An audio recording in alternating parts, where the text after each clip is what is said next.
Hello. Welcome to the Yourmish full body workout. And it is Friday, September 11th, 2020. Here's the public service announcement. Please do not waste your time watching this unless you have a very specific reason to watch this video. And if you do, it's probably a good idea to watch it at double speed, unless I'm doing some sort of breathing exercise where you are trying to match me in time. And I'm probably not ever going to release this to the general public, so most of these notes are just for future me. But I think I can remember those stuff. Anyway, full body workout, 27 different exercises, I think. And for most of them, except for one, 3 sets each. And let's get going. Start out with the first cycle, which is chin-ups and incline bench. So that's kind of back to back. Go ahead and square it up for chin-ups. Got some good chin-ups going on. Oh, I'm gonna warm up first. I don't feel exactly warm right now. Tried to do a little bit of a mini warm-up, but that was consistent mostly of breathing exercises without much moving. So I didn't combine the movement with the breath. So let's combine the movements with the breath.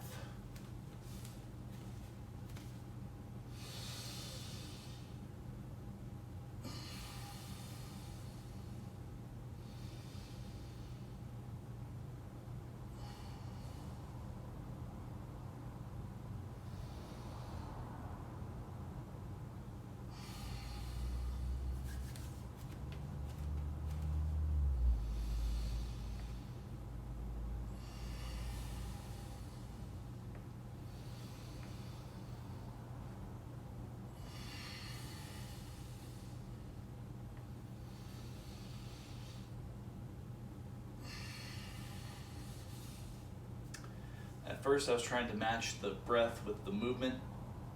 Now I'm just going to do the movement, totally focus on the breath. That's what I did with the shoulder shrugs there. When I was doing the kind of, almost hand swimming type movement, I was combining breath and movement at the same time. But this, focus all my brain, as much as my brain as I can, onto the breathing and let the movement just happen, whatever way it wants to happen.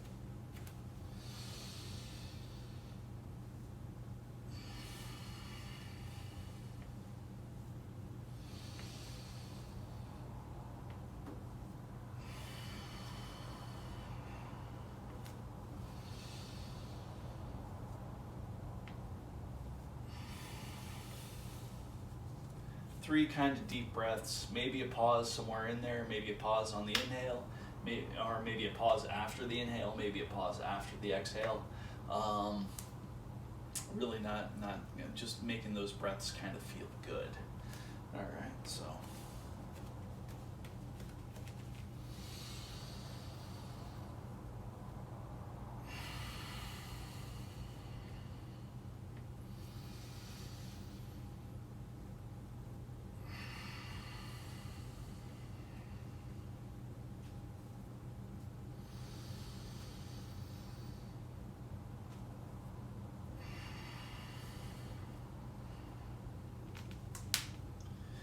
Now, because I'm writing this down, when I'm actually going to do the workout, I'm going to focus on the repetitions instead of focusing on the number of breaths, except for one exercise where I do the plank type situation.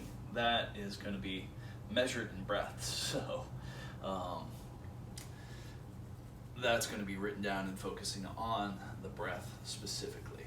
And probably what I'll do for that one is I'll do kind of a hold after the inhale, and then just kind of a push out and just kind of focus on pushing strength with circulating strength within my body on that push out, whatever that means. It's an imaginary thing or it's a real thing, I don't know, but trying to strengthen that kind of mind-body connection. It's already there in spades. I just want to take it further, if possible. Even possibly doing weird and silly things like that. Also, I'm going to try to concentrate on the muscle themselves, think about the muscle flexing, all that kind of stuff, but not while this warm-up's in place.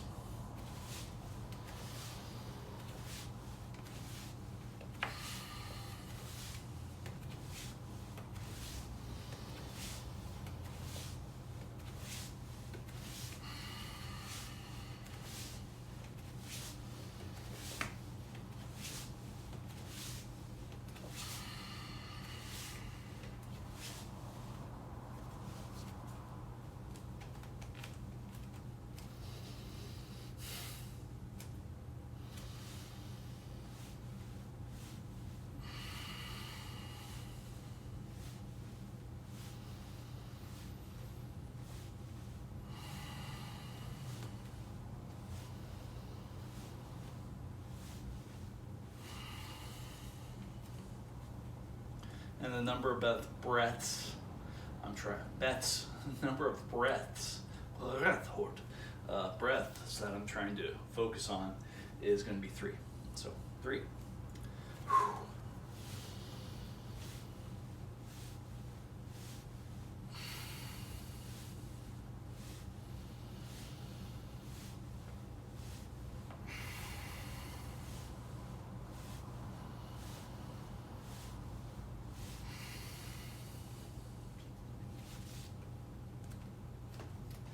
All right, last bit of this.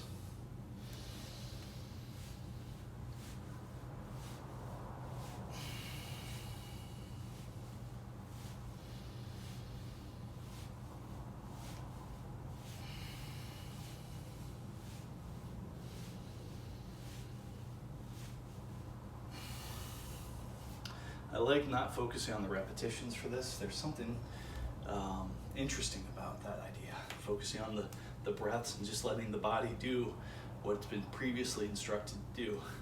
Not quite putting it on autopilot, but kind of sectioning that part of the brain out and just saying, it's gonna do, you know. And sometimes I do that automatically. Let's say I'm doing a set and I'm feeling kind of strong or whatever. I'm doing that set, maybe I just set my goal too low. I'm going for 7 repetitions, but by the time I realize it, I'm on repetition 9, I'm like, whoa. Sometimes that happens, not too often. It's usually the other way around, but that's okay too. I'm good with all of it, as long as I'm getting done and progressing.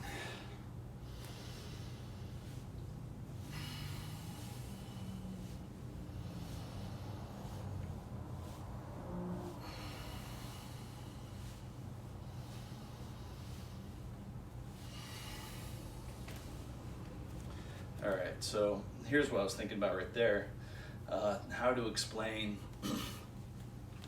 what's currently going on, why some of the changes I've changed, why is this workout not every day, things like that. Well, going for a 7-week cycle, there's 4 parts to this cycle. It used to be week 1, every single day, this full body workout. Week 2 was adventure, so anything goes, something adventurous, maybe something different, maybe something experimental. That was week 2. Week 3 was a Monday, Wednesday, Friday workout, and that was going to be more for distinct measurements. But then the week 4, the last week in that 4-week cycle, that was going to be another adventure week. Now it's changed because I got a hold of what I call my infinite notebook. I can write the stuff down and not waste paper. It's all digital now. I'm very happy about that. Zoom in and zoom out and all that kind of stuff. It's not infinite zoom in and it's not infinite zoom out, but it's good enough for me. Now, what that has led to is I've created a worksheet for this specific workout, which actually tightens up this workout instead of just looking at what I need to do, writing it down. There's a nice little feeling about writing it down and getting it done. It makes me feel a little bit more accomplished once I get through this whole thing.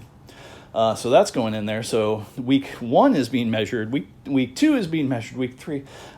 Basically, I'm creating a separate notebook for every cycle of this. This is cycle 3, and it's ever evolving. Cycle 2 and cycle 1 were 4-week cycles. Cycle 3 is going to be a 7-week cycle, and part of the 7 weeks is every other day, or sometimes 2 days in a row. And sometimes that kind of jives with what I've been doing eating wise. Starting at the beginning of the cycle, this is the third workout of the cycle, but it's like day 6 or maybe something beyond that. I've been eating every other day. So usually trying to do, it seems like I've skipped 4 days so far, so that doesn't make sense if this is the third workout in the thing, but oh well. Maybe I started it before this Monday or whatever. Now it's Friday, so I did a workout Monday. Did I do the workout Monday? Yeah, I did the workout Monday. Did the workout Wednesday, and did the workout today, Friday, obviously. And then in between those days and the day before, one of those days, I only fasted for about 24 hours. And then last time I fasted, I hit about 46 hours. And right now, I'm approaching, it might have been only 44 hours. I kind of like the numbers on that because I've been reading about what happens to a human body in specific fasting time. And what really has me jazzed, and this might be just somebody writing internet articles to get click-throughs, but supposedly what I'm really excited about is 5 days. 5 days of fasting yields the body creating stem cells. Specifically, I guess, in the GI tract, but hopefully those stem cells can go everywhere. These are things I do not know about. I look at it as a possibility. It might be proven to be wrong. This latest fast, I wasn't too hungry. I kept myself mentally really, really busy. And I am considering going back to caffeine in my diet. Specifically, some stuff I've been reading about polyphenols from caffeine. I don't know exactly what polyphenols are, but supposedly they help with certain things in the realm of cellular recycling, aka autophagy. So kind of psyched out about that, kind of happy for a lot of things in that regard. Seeing if I can also up to the challenge for the rest of my life, eat every other day. I am not in the shape I want to be in. I would like to get rid of the gut. That would be a happy day once that comes about. Hey, who knows? Maybe even the aesthetically pleasing. It would be nice to be able to look at, take the shirt off and be, chiseled in that way. But I'm not really too worried about that. The most important thing I'm worried about is health. I'm not going to do this as I'd rather be healthy and live a very long, happy, healthy time than do anything to obstruct that, whether it's with a gut or without a gut. With a gut and live a long time healthy, or without a gut and live a much shorter time, or just a mildly shorter time. Not be feeling as good and as healthy. I'm going to choose the first one. So yeah, it's about health span. So, and supposedly I've messed around with a little bit of the headache situation as far as the main reason I gave up caffeine was if I did caffeine regularly and did not and stopped it within 72 hours, I would have a headache. Sometimes within 24 hours, I would have a headache of stopping it, depending upon what my daily dosage was. Generally, I went kind of crazy on caffeine, kind of liked the energy drinks, so I would be upwards of 300 milligrams a day. Probably not the best place to be. And for certain energy drinks, the high caffeine energy drinks, 300 milligrams is just one of those drinks. So it's not a hard target to get to.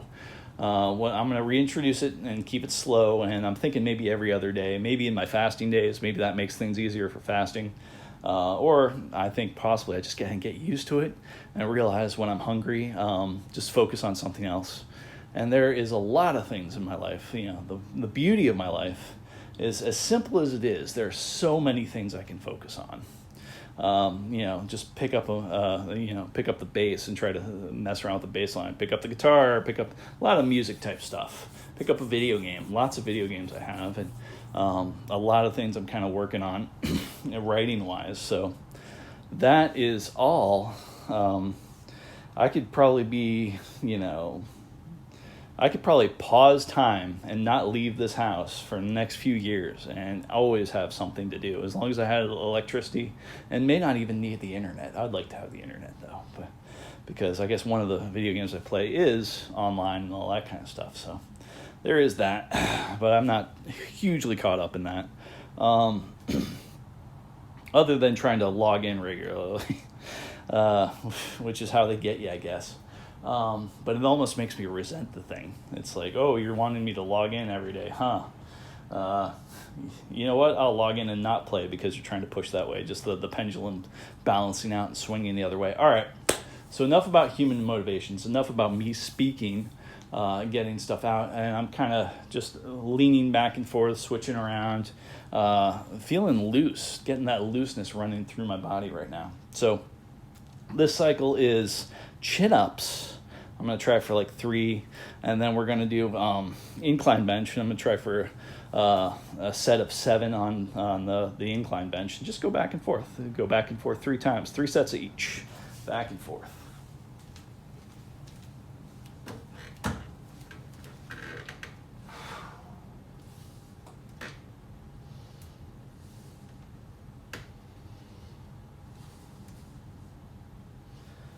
Alright, that felt pretty good, pretty smooth. Not too worried about that one.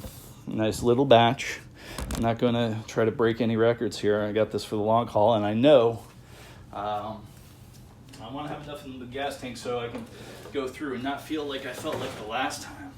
Last time I was starving for sleep right afterwards, and that's not my favorite feeling, but I think it did some good, especially because I put my goals aside, I put the numbers aside, and if you watch last week's ending, stuff where I was anticipating doing, maybe 7 reps per set, I cut that down drastically to like 3 reps per set and just banged it out.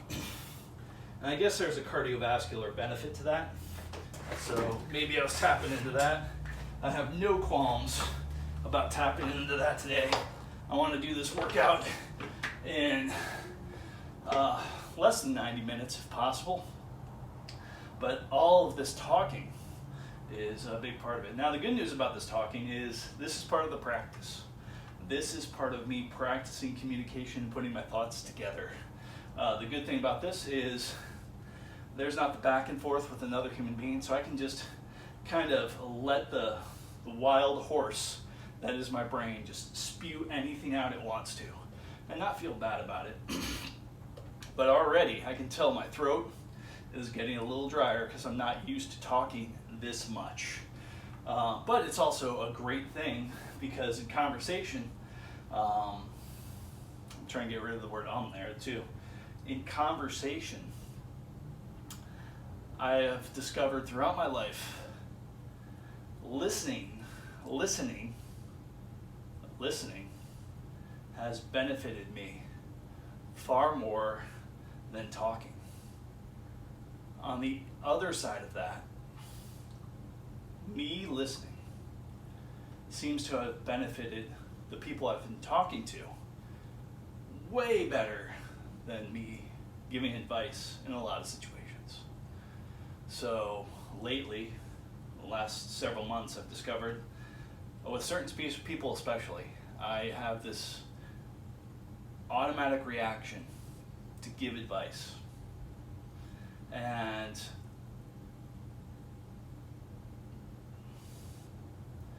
in large part, I'm guessing that advice is never followed, is sometimes lied about, and it's never perfect.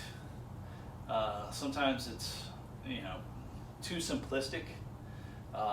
Here's a bit of advice. Someone complains about money, and the bit of advice is, well, here's something almost magical. If you write down every single penny that you spend. Matter of fact, I had the last night I ended up buying a couple things. I haven't written them down yet, but they're still tallied in my head. If you write down every single penny that you spend, some weird thing happens and you will spend less dollars, less cents. And that is part of like the friction idea. Like, it's just not worth it to, and it's almost on a subconscious level, not worth it to buy the $1 thing if you're going to have to write down that you bought the $1 thing. And then it's also re-examining your choices for buying things. When you write it down, it's just like, did I really need that? So, you know, keeping track of, for somebody who has a bar tab, keeping track of that and writing it down while you're doing it will far make you, the extra work involved in that is just going to make you lessen that by so much. In general, as people, the way people behave. Now, that piece of advice, I've told that to, I don't know how many people. And it's benefited me. I don't know if one person I've told that to has taken up on it. So instead of just adding more pressure to someone else's life, that's what advice is. It's just like, hey, I'm having a problem. Oh man, I feel bad about having the problem. Oh, here's some advice. Oh, this person thinks it's good advice. Oh, now I feel bad about not listening to the advice because I still have the problem and I didn't listen to the advice. So it's like adding this extra negative on somebody's life if I put advice in there. So in other words, I treat people how I want to be treated, and that is a flaw. I would love those wonderful bits of advice. I would love, even if I'm not going to follow them, even if it doesn't make sense to me, I love those points of view. Not everybody's like that. And yes, in certain instances, there are certain people that give what I consider pseudo advice, and it is awful. And sometimes I've even tried what they come up with, and it is, back to the word, awful. So yeah, it doesn't work. And some of the advice is usually something about fundamentally changing myself as I am as a human being. And it's just like, nope, not gonna do that. And I don't like the pressure on just the other side of like, hey, if you become a different person, then, you know, don't need that negative on me. And I don't really mind it because fortunately or unfortunately, I have no problem burying that in the pile of like, well, that's just more crap in the world, and putting it in the round file that way. But it does diminish leverage with the person. For example, if I give advice to somebody and they not even try the advice, my leverage with them, my credibility with them goes down. If I do something to improve somebody's life that helps them improve their life on their own in some weird way, not just by giving advice, but just trying to do something with that person. So in other words, if I'm not prepared to walk with them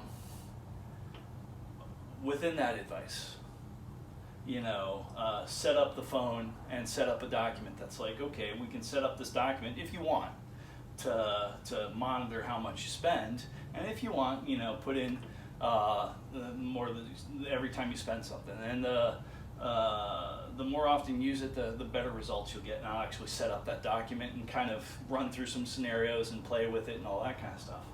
I've done that a little bit before, and that seems to work a lot better than just like, oh yeah, document, write down everything you spend, you know, which is a simple thing to say, but yeah, sometimes advice is cheap. All right, so set a 7. 1.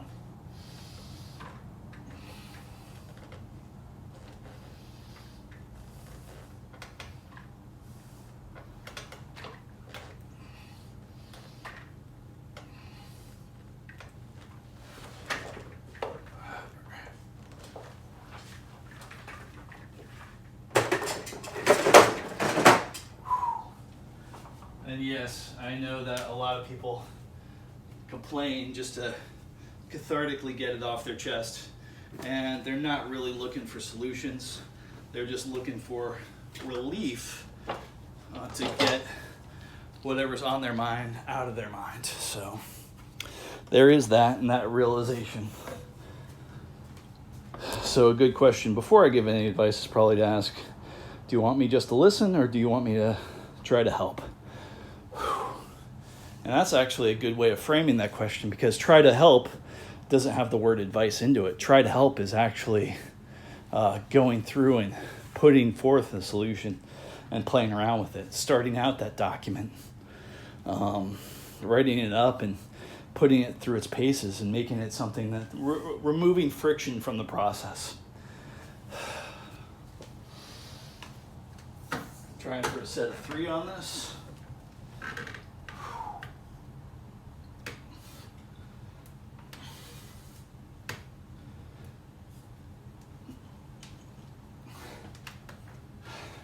For some silly reason, I decided to wag my feet on that one. I have no idea why, but it's fun nonetheless. All right. Set of 7 on this.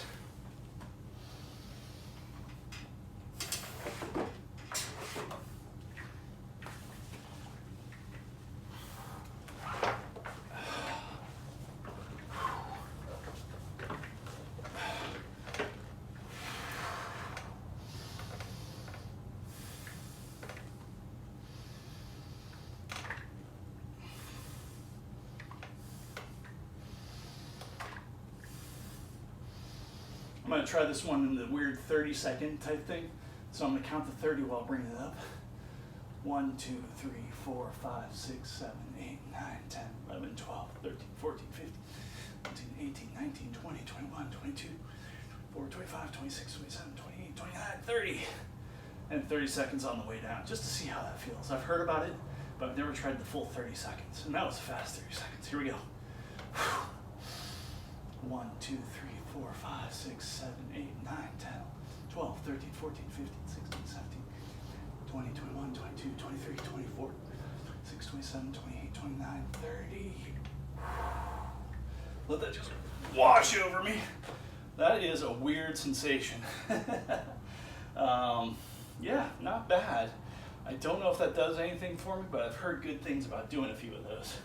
I don't think that has a particular spot in this full body workout, but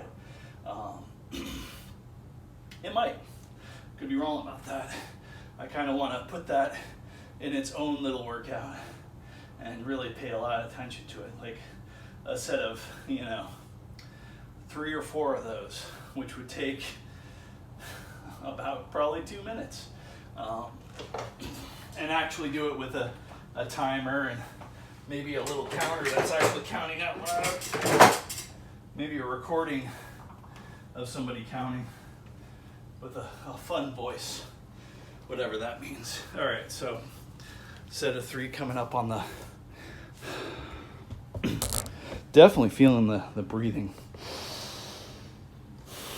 which is good.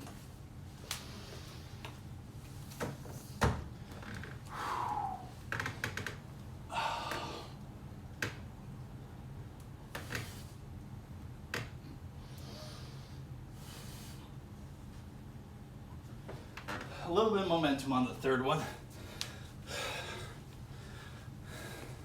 Guess my body wanted to take a little bit of a break on those.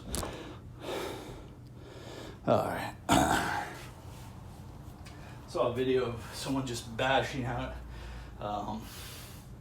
chin-ups at a CrossFit gym, and it was like that person was just swinging. I mean, it was cool to look at. I don't know, I like the idea of having that slow control, which ironically, I read about that slow control in a way to activate your fast twitch muscles, and that 30-second thing, supposedly, that helps your going slow, helps your fast twitch muscles. Yeah, if that's the real deal, human bodies are amazing, and counterintuitive. So, all right, back to it. Last set here of this cycle. And then we got a whole other 25 more exercises coming up. Whew. I'm not excited, but I'm going to fool myself into saying, I am so excited for this. This is going to be awesome. This is going to be great. Absolutely wonderful. Decadent in the extreme. This is what life is all about. And actually, it probably is in some perverse way. I always want to slip my feet behind the things that kind of lock my feet down a little bit before lifting them up into proper position. I like using my knees to just kind of, instead of trying to muscle it up and, you know, having that feeling. So using the knees, locking the legs down, going for it.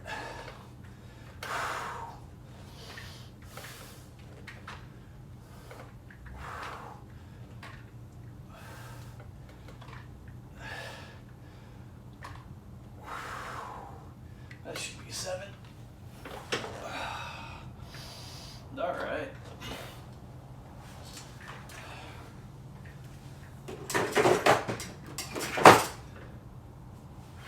That felt good. And even if it didn't, I'm gonna lie to myself so future me is all confused. Your memories say it felt bad, but I watched the video and you said it felt great. And then change my memories of this. Yeah. Whew. Fun stuff all the way around. All right. Let's write that down.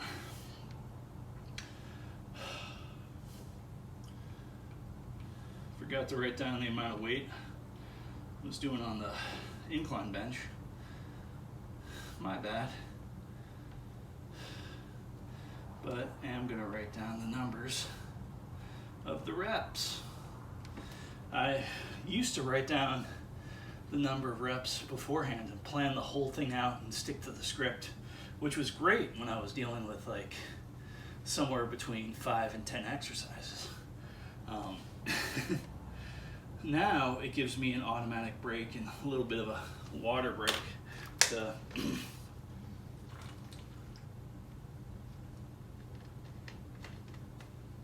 write it down. All right. So next one is going to be air squats. I'm going to try to do 3 of those, 6 leg extensions, and 6 contractions. So 3, 6, and 6. So that could be kind of fun. And I haven't done my air squats today. So usually I try to do at least one every day. Sometimes as soon as I get up, just to hear that snap, crackle, and pop. It's not just a cereal anymore. And you know, like the amount of light in here, usually not this much light. So we're getting into that. Oh my goodness. Alright, so air squats, pretty simple. I'm going to try to keep my heels on the ground. Heels went up a little bit on that one, and I felt a little twinge in my back, so I'm going to take it a little slower. Glad I'm only doing 3. Not so much snap, crackle, pop in the knees, but a little bit right there. Wonder what that's about, but not too bad. Nothing that's jarring or sharp. Probably too much time in my video game chair yesterday. Played a video game while reading an audiobook. Finished it out, the 3rd book in the Farseer trilogy. Just too much into that. I didn't like the second half of the first book as much as I like the rest of them, but I was invested in the series and decided to read it through. Here's the weird thing. I read that series at least 10 years ago, and I've done that with 3 series recently. The first thing was this really nice girl. I think her name was Jada. Someone with a J, and it wasn't Jada, but it was something close to that. And we were talking about reading stuff, and she's like, "Oh, you ever read any Joe Abercrombie?" And I was like, "No." So I checked it out, and it turns out I did, maybe 10 years before. And so I decided to go through and read that series again. I'm trying to stock up on my big goal is within I don't even care about the period of time. I want to be able to at least say I've read 1,000 books. And I've only been starting that list since 2016.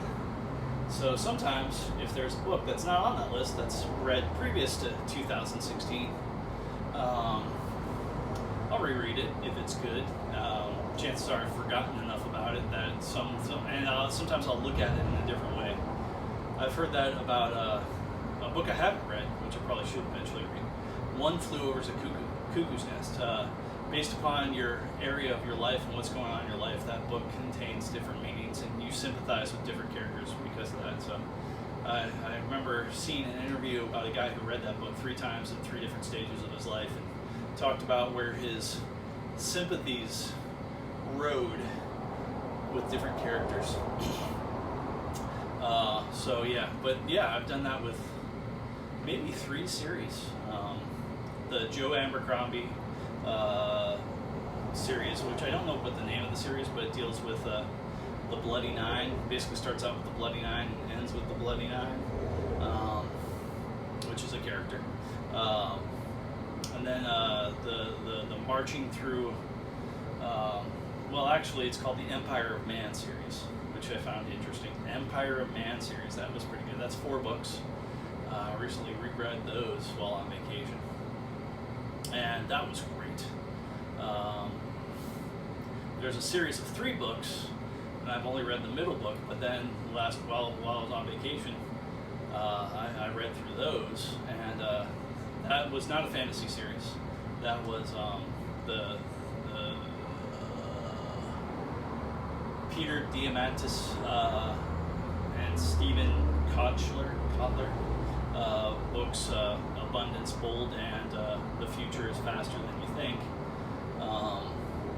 Those are great factual-based books that really, really, if you want to cultivate a positive attitude about life, like, those books are really helpful towards that.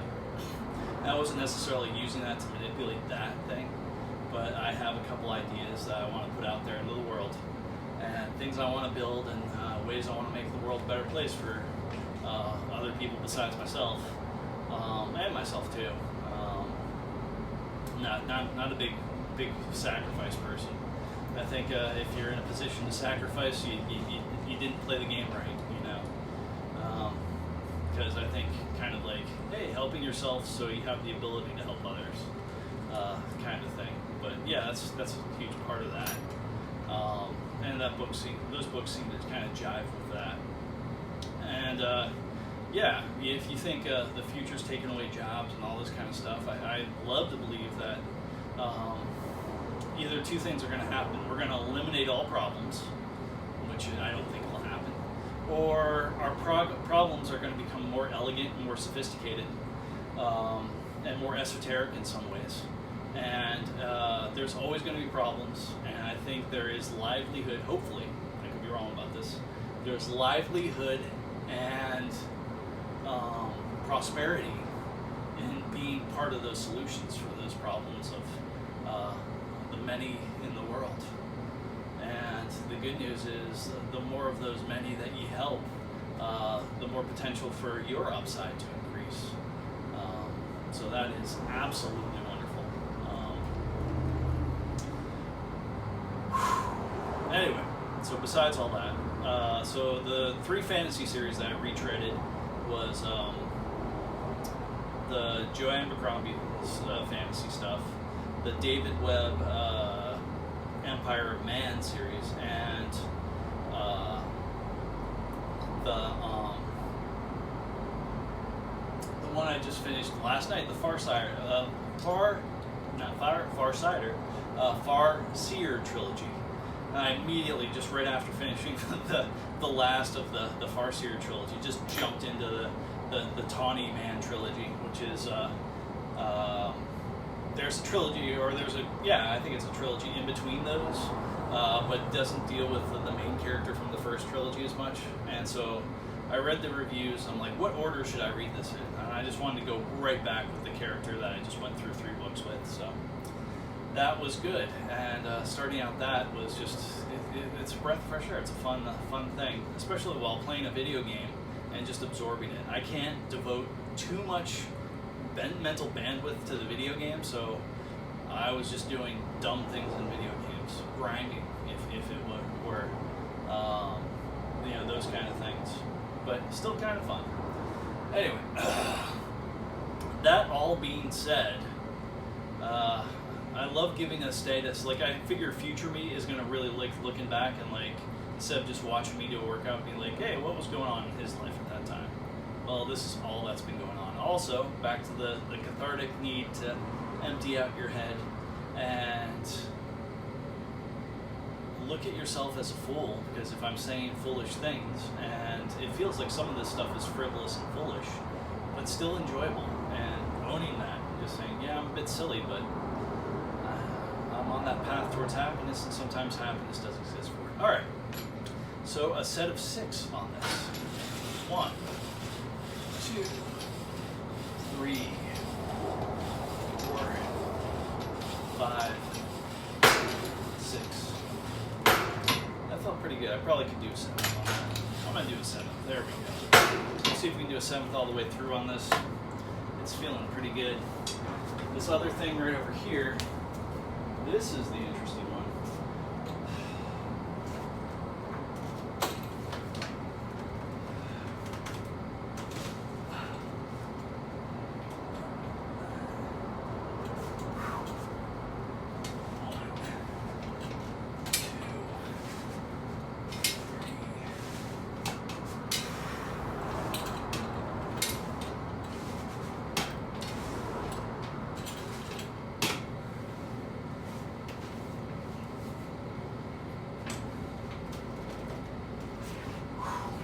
Usually feels a bit weird doing that exercise, just because it feels like I'm not moving my leg backwards enough. It feels like I could always go a little bit further, and it's like if I put my foot like this, it's harder. If I put my foot like this, I can go a little bit further back. It's weird, but I'm getting used to it.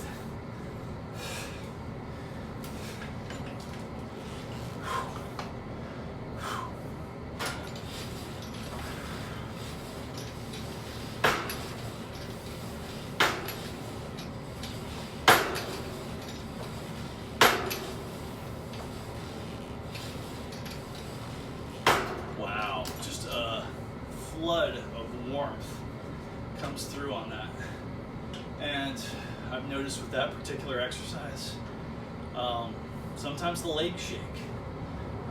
It hasn't been so much leg shaking since I've kind of reduced the weight of it.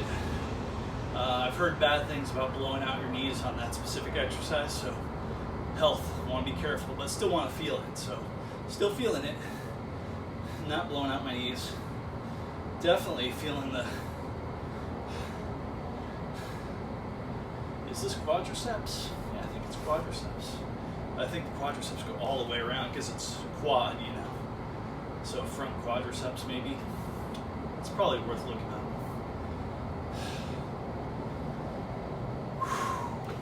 A little bit sweaty.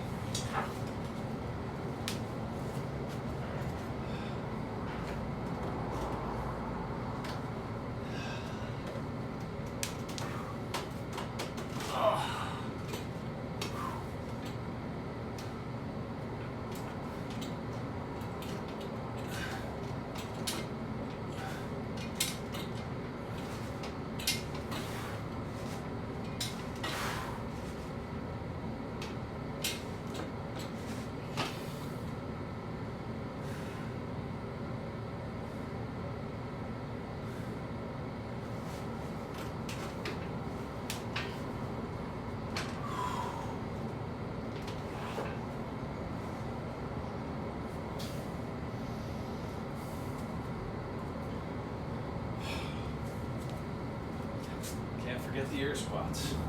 Let's try air squats like this. Oh, that feels good. Let's try it like this. I'm used to this. And the third position, what they would call prisoner squats. That always feels a bit harder. The good old prisoner squat.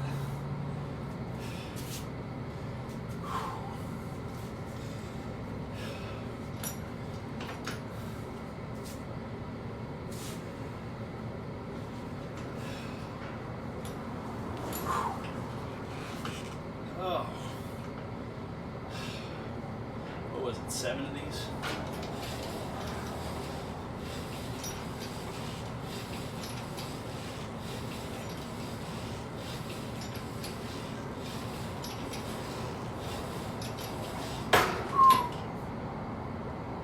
Just thought about what exercise I'm kind of dreading. Kind of dreading the dips and the rocket chair.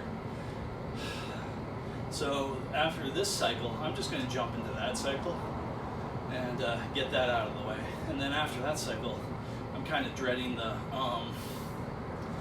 what is it? Don't help me now.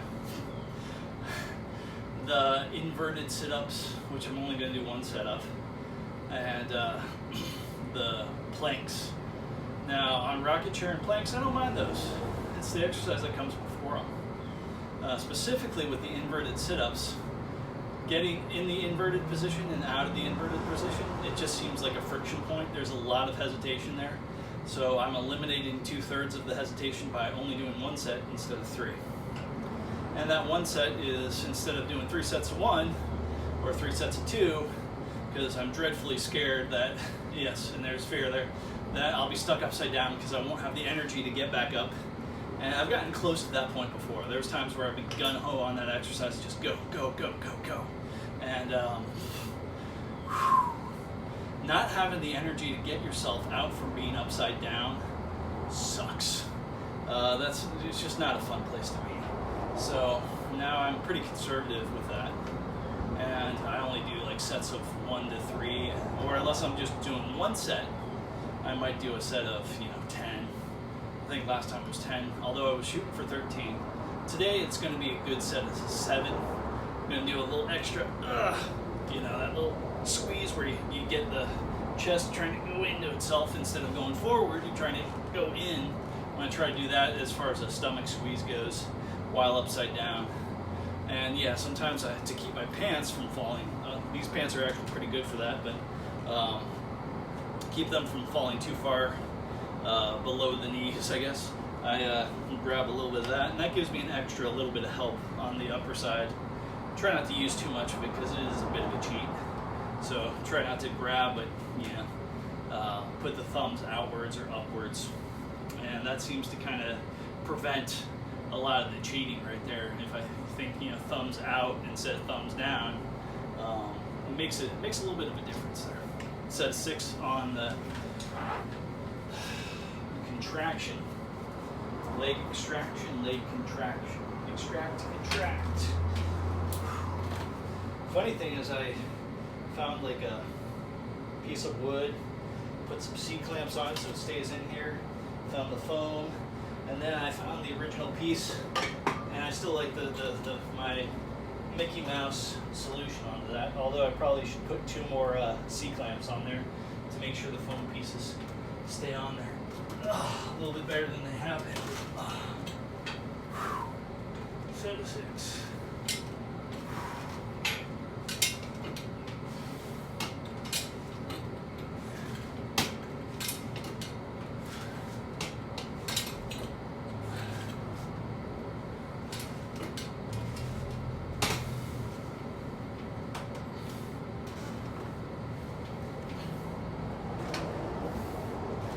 Yeah, one of these days, on in an adventure week, one of the adventure weeks, I'm going to put that with a little bit more weight on that and see how that really feels.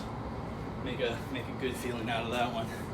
Because I really haven't, that's one exercise. Most exercises I find my edge sometime on it, and the edge being the limit of my ability. And I don't know, I kind of like to put a marker on that. A little bit of a mental marker on that. Probably a bad idea in some ways, but I like it. Whew. All right. So this first set be a set of 3, and then beyond the set of 3, we're going to be just doing sets of 1 because I'm going to reverse my position on it. So, it's so silly to say set of 1, but I don't know. I'm fine with it. I love it when this thing smells good after it's been freshly washed. That's good. That's good. Whew.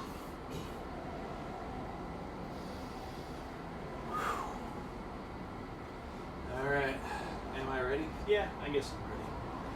Could use a little bit more of a breather, but you know, all things in good time. What is that doing there like that? That's not good. I guess I don't want it like that. Don't want it like that either. Yeah, I don't want it like that.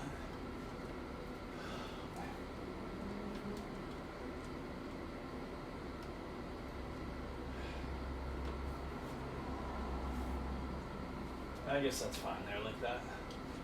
Worry about wire maintenance. Okay. No choice but to do it. Let's see if I can get the 3. If I can't, it's totally fine.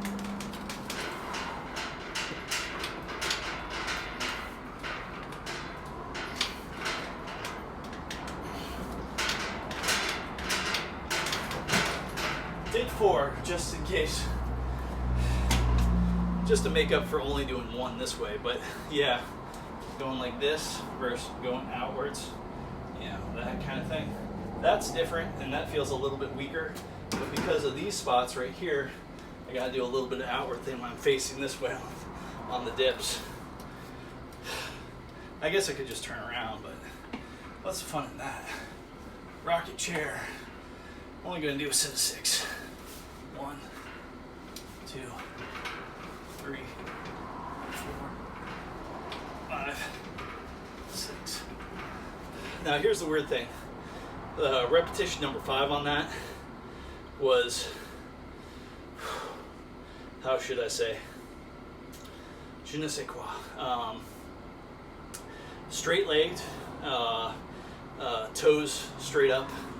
And what I found out watching a video, thank you, person who put that on the video about doing that, is doing it with your knees bent and your feet kind of shooting out at angles feels better on your back. I would do some rocket chair and I just feel weird on my back afterwards. And doing that takes away a little bit of that weird feeling. If I do enough of them, I still feel weird. But it's really, I should feel it in my stomach and not my back. So it hits the stomach more by just doing that bend and that thing, at least feeling wise. All right, second set, a set of 1 on the dip. And I feel like 1's not too much of a cop out because I'm going wide. Start out with the get up right there so I know where my limits are.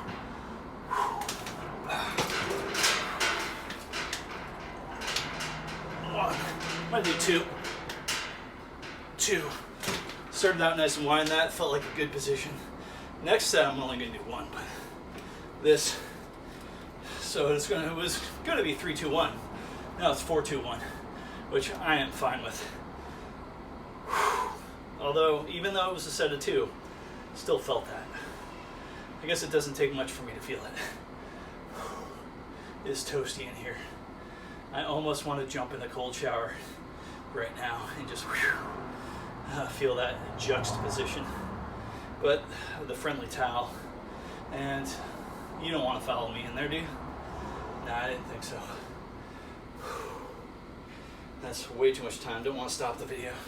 I want to keep going, see if I can get this in one bite-size 90-minute, hour and a half chunk. Second up for rocket chair, I guess. Yes, I am psyched. Let's do this thing. Set 6, 1.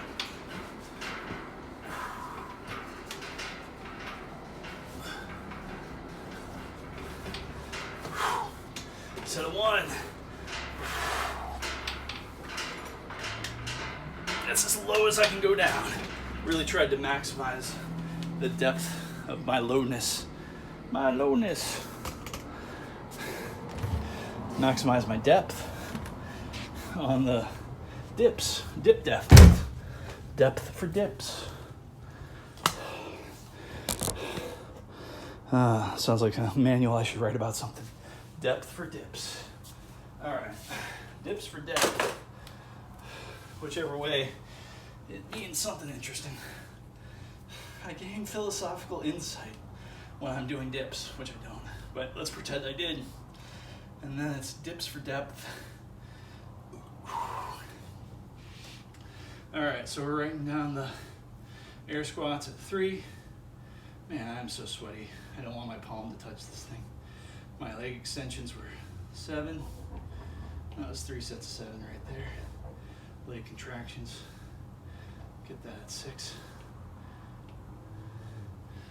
All right, so we're going through here.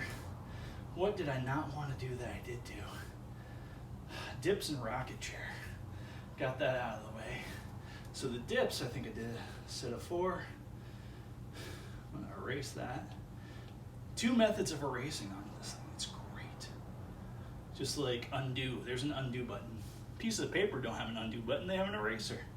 And then it was like 4, 2, 1 on the dips. And then the rocket chair was just 6s all the way through. Feeling good about life.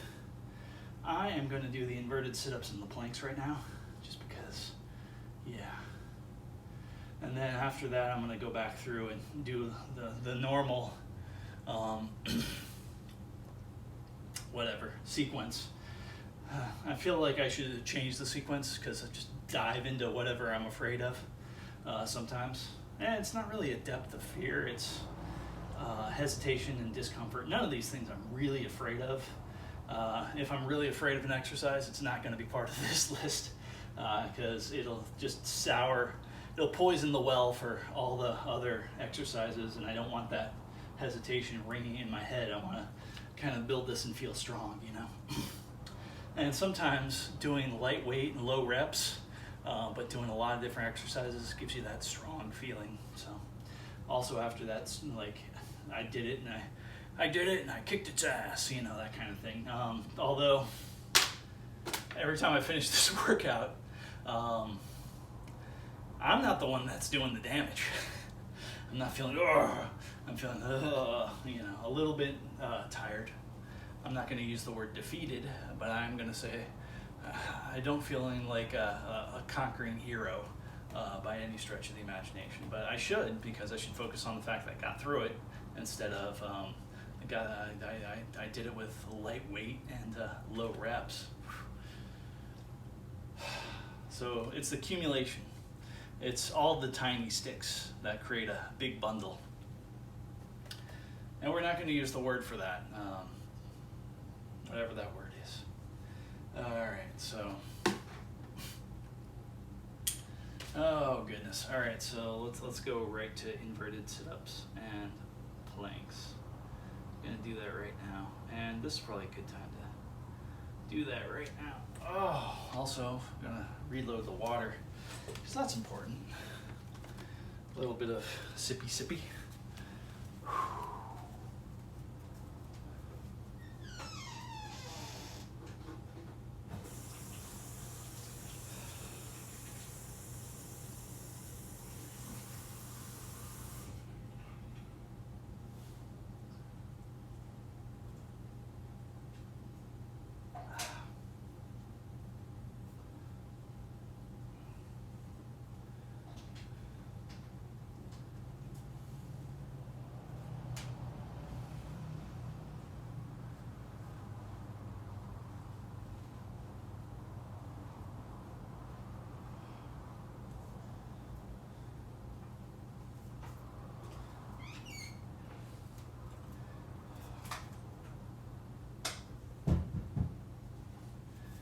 I already know I'm going to use these light weights near the end, so I might as well bring them out right here, right now on this bit.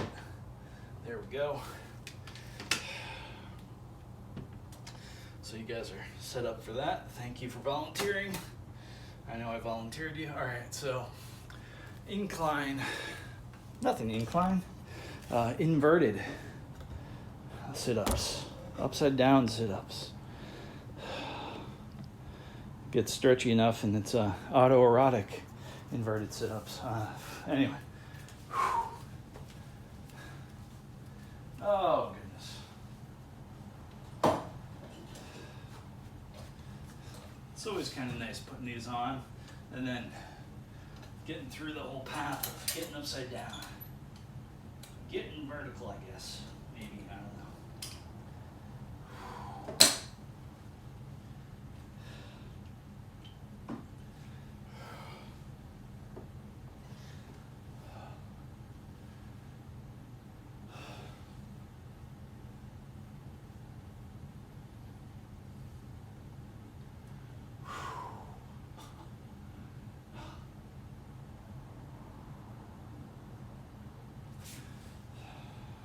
just had an idea. I think I'm going to use my push-up bars on the planks.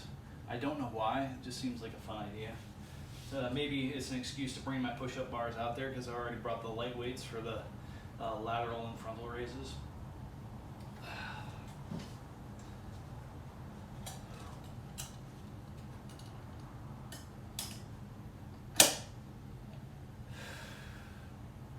All right. Going to do a set of 7 of these, and I'm going to feel very good even just about doing 7.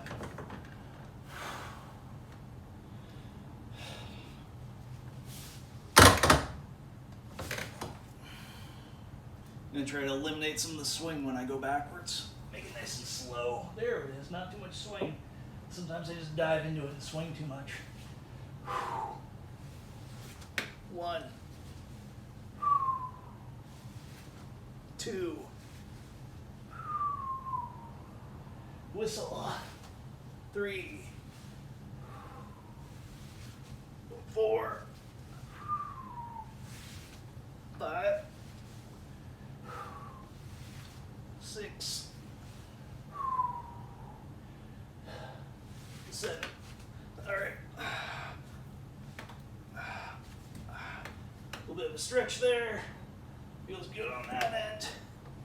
A little bit of stretch there. I finally figured something out. There's a lot of times I feel twinge behind my left scapula, no, shoulder blade, I guess. So I feel this like muscle twinge behind my left shoulder blade. I know what causes it. During the process to get my hand in the center here, I stretched my arm just a little bit further. I felt that same twinge there, so that might be the birth of that, because I don't really feel it on the right. So maybe I'll start trying to grab the right to get off of this. That's something, and that was nice and slow and controlled. See, that felt a lot better than the frantic up and down and swinging and all that kind of stuff. Really try to control this and slow it down, especially if I'm only going to do one set of it.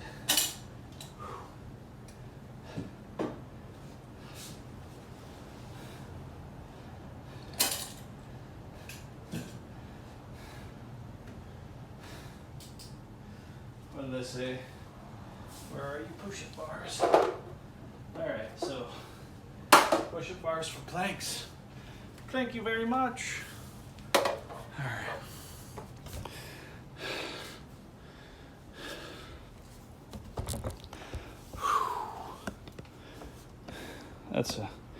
That's a decent view right there. What I'm going to be doing. It's going to be 13 breaths. Or maybe 7 really slow breaths. Yeah, 3 sets of 7. Really, really slow. Try to keep a handle on it. Maybe do a little bit of a breath hold on the exhale and on the inhale. Or, I mean, after the inhale and after the exhale. So holding empty and holding full.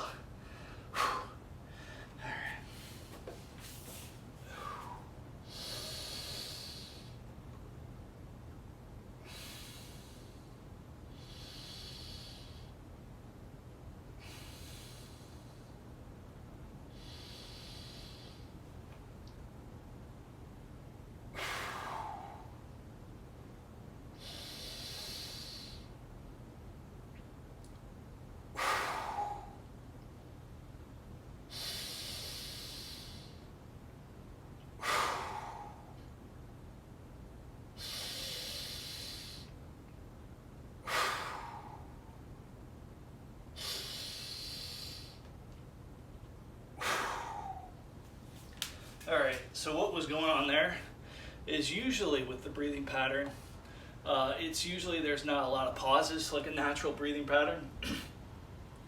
Not a lot of pausing when you're full and not a lot of pausing when you're empty. The idea that I came upon there was let's flip this around. Let's make the pauses possibly a little bit longer than the actual breathing in. How do I do that? Obviously make the pauses longer, but make the breathing in and breathing out a bit faster. And it's also good practice to learn to breathe in through my nose a little faster. So I was like really forcing the breath Um, Forcing, I wasn't going as far as forcing, I guess. That's the wrong word there. Encouraging my breath to really just load up my lungs through my nose. And then the exhale was just like a push with the mouth, like a blow out the candles type situation. So I'm going to do that again. That felt kind of good. I definitely needed it after going through the stuff that I don't even, that I like the least. I like the stuff I do. But out of what I just did there, some of that stuff I, for whatever reason, like the least, find my hesitation points and just knock them down. So that's good with this set, or this workout, full body workout day. All right, enough talking. Let's get back to it. Same thing I'm doing now. Short inhales, but try to make pretty deep, and short exhales, pretty deep, and then trying to build up pressure for those inhales and exhales with the holding empty and the holding full. Starting out with the word and, then on the actual exhale, breathing out the number. So.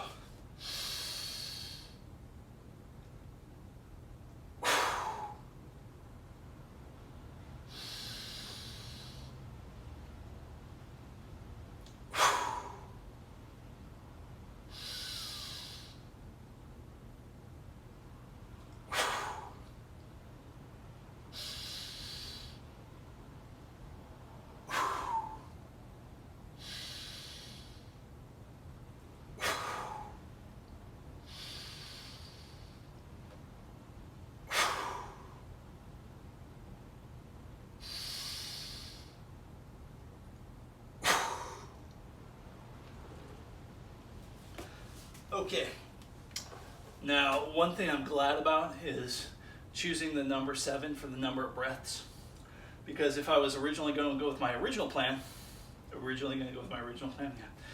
I was going to go with my original plan, that number 13, it would have been a little bit harder to get into the nitty-gritty of that experiment, because I'd be thinking, oh man, I have to do this for 13 times, and I'm feeling it on 3. Then I'll give up on, I won't put forth as much effort.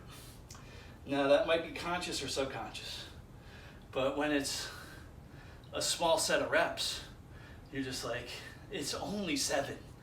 I can really feel free to push harder and feel this to completion and go a little bit further with this. Now if it would have been a set of 1, it would have been really, really just, I gotta squeeze that towel and get every drop out of this, you know. I'm not trying to get every drop of effort out of myself. I think that for me, that's the path that leads to injury.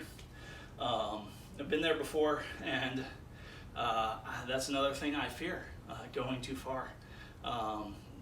Especially, you know, like, I hear about people that have been working hard and like blowing out their knees and needing surgery and no, the health. I want to avoid all these, like, I don't mind taking the long path here as long as injuries are not along the way.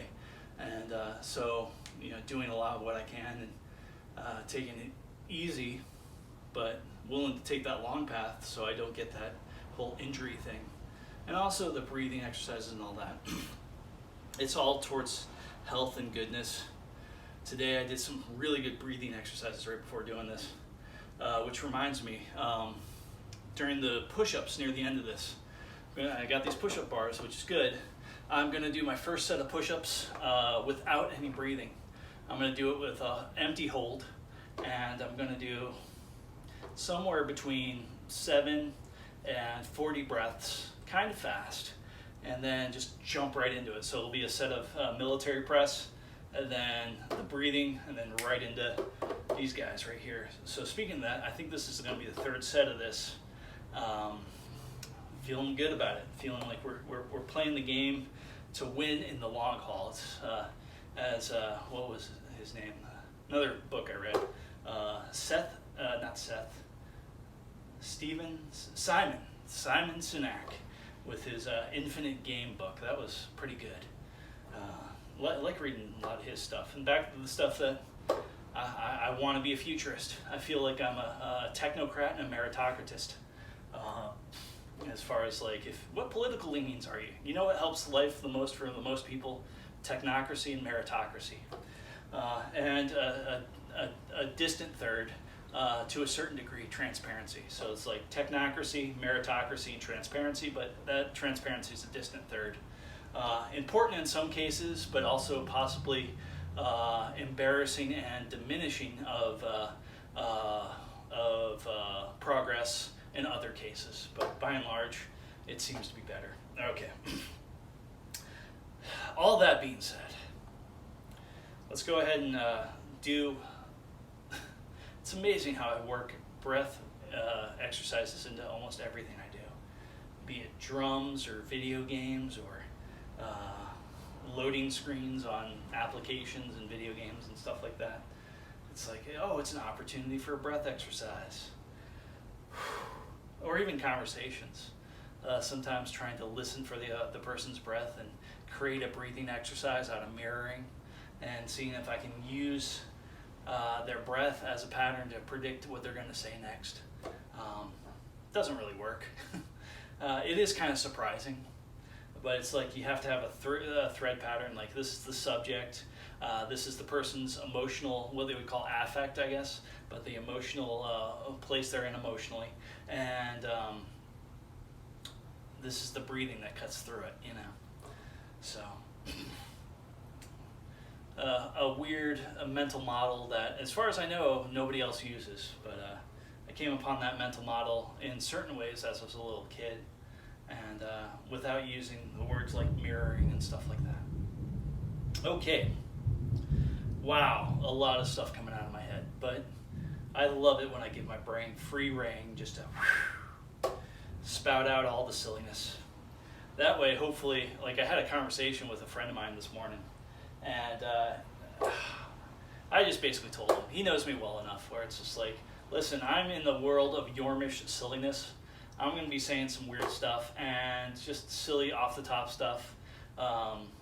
Like, I was talking about like the words like silver and orange and how much of a joke it is that you can't rhyme with those words without using poetic license or other languages. And that had nothing to do about what we just talked about, but it was just filling in the lull in the conversation with what was in my head.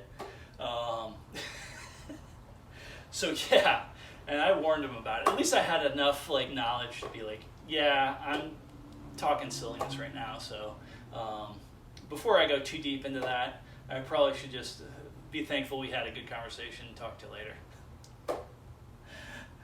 I don't want to bore you, and I want to respect your time.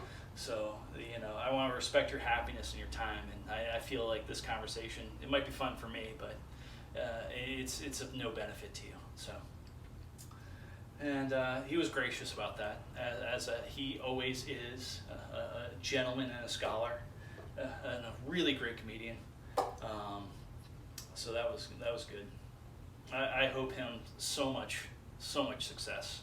I know the comedy success is not going to come my way, especially because I don't focus on it. I don't put in the work. It's just something I kind of do.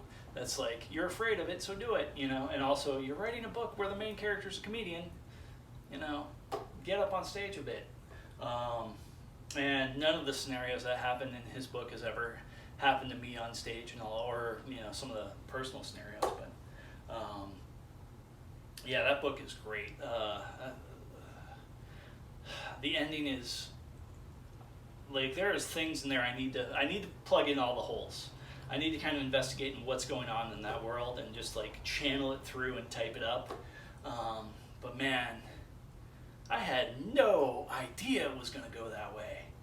And it was just like, you got the underground, you got the drug cartels.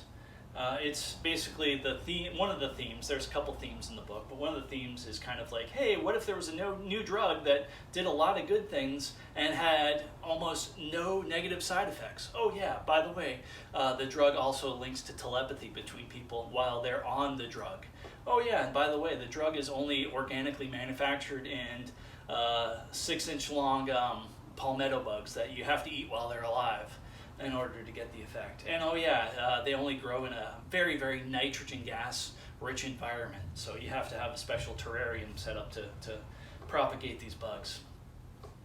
And man, there's other themes in that, but just where that goes, like the government and then the factions within the government and the guy that's trying to influence the government / control the government and his ties to organized crime, to a certain small ties to organized crime, which I'm probably going to pull out of there because that doesn't really serve the reader and doesn't really serve the book and doesn't really serve the story. But the things, so that the hints about, offshore drug cartels and him explaining, that the people that make the most money on drugs are the people that can buy and sell a congressman or a senator, congressman, any day of the week, that kind of stuff. Like this, it confirms like this jaded conspiracy theory point of view, but it's like, what if that was true? And all these things, it's just kind of like, what if that was true? And what the way it plays out against this whole like underground movement that actually helps out a lot of people, but they realize this stuff is so powerful and so helpful that there's no way that the government's going to use it responsibly. It's just going to outlaw it and hurt everybody. So a lot of mistrust in there, and like through telepathy, which actually builds an amazing amount of trust. I think, and one of the themes I use for myself is, if you can dehumanize somebody, you can hurt them easily, and you can get rid of your empathy for them. If you don't look at them as a human being, you can do horrible things, which has been proven time and time again in so many wars. But if you connect with them, if you see their story from their point of view, if you really see their internal perspective, and that drug is part of that, and there is that feeling of being part of them, with that continuation, just through the one of the most intimate things we have, which is the space between our ears, our own thoughts. And it's just simple thoughts create that connection. And it's really, really hard not to empathize with that person after going through that. That's part of the themes. That's kind of a hidden theme within the book. But a whole bunch of good stuff there. I couldn't believe all that stuff kind of came out. Originally it was just a whole bunch of silliness. And now it's actually feeling pretty, at least I'm feeling pretty good about it, but not done. Not even close to done. Got a lot of stuff to do there, but a lot of stuff to do here too. And fun. Let's get through 7 breaths. If I remember correctly, short but semi-complete full inhales and exhales, long pauses on the holding empty and holding full, starting with filling up.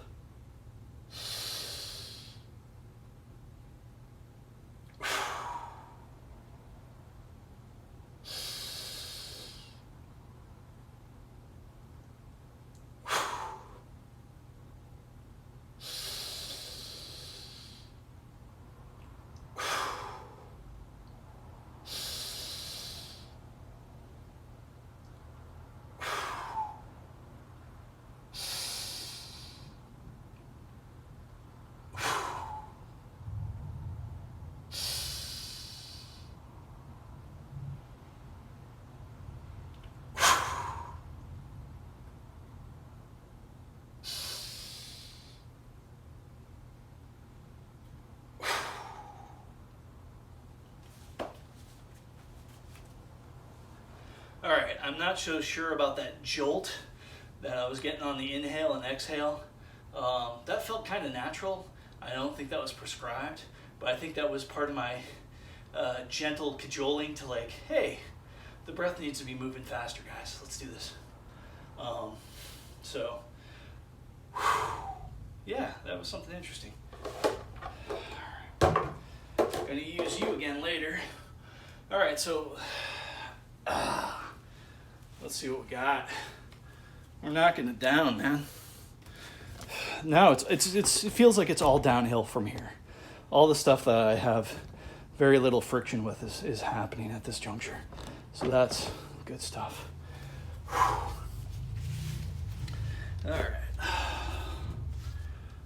So inverted sit-ups.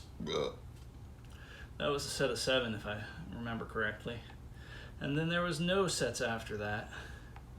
And then the planks, that was a set of 7 too, breaths each time. All right, so I'm gonna go back up to the first page on this thing. And oh yeah, we got things to do. Things to do. Okay, so we got chest machine flies, then we got pull downs and reverse flies, then we have curls, skull crushers, and pull-ups, which getting used to that reverse grip on that kind of stuff, which I haven't done in years until I started incorporating it in the full body workout. All right, chest machine, let's get to it and flies. Chest machine and flies. Let's get psyched. And I got rid of the stuff that I was having hesitation on, so it's all downhill from here. And that's some genuine enthusiasm that you're hearing in my voice. Lots of fun and good stuff here. Feeling the goodness of it. Focusing on the progression and feeling good. And yeah, there's a little bit of pain and all that kind of stuff. A little bit of discomfort, but even a little bit of discomfort is kind of good. Makes you appreciate when you're in moments of zero discomfort. Set this up for flies.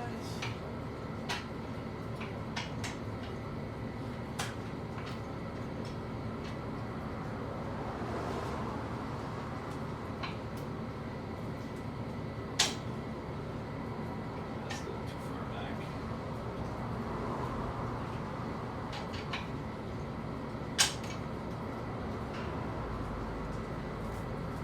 Let's take a good look at that. Yeah, that's what I should have just done. I should have just really kept my awareness on this.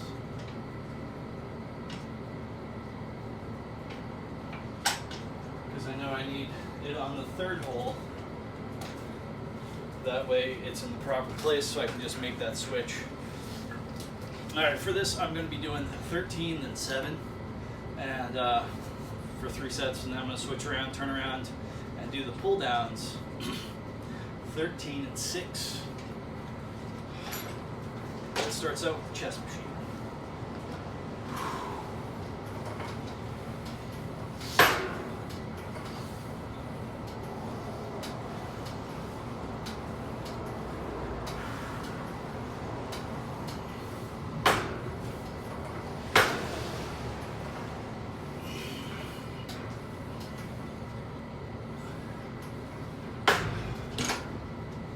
I can really respect people that can talk while doing this stuff. It's kind of hard for me because I try to think about the count. Like that would be 4 right there, and I know I'll probably lose the count. 6, 7. I see these videos, and lately YouTube has been showing me these short clips of David Goggins. He's in the middle of a workout, or the beginning or end, somewhere in the midst of a workout, and he's talking, giving these, be savage, stay hard, all this kind of stuff, which is good. It definitely has its place. I certainly hope that there is more to him than that, and I suspect there is, but that's not what people want to see from him.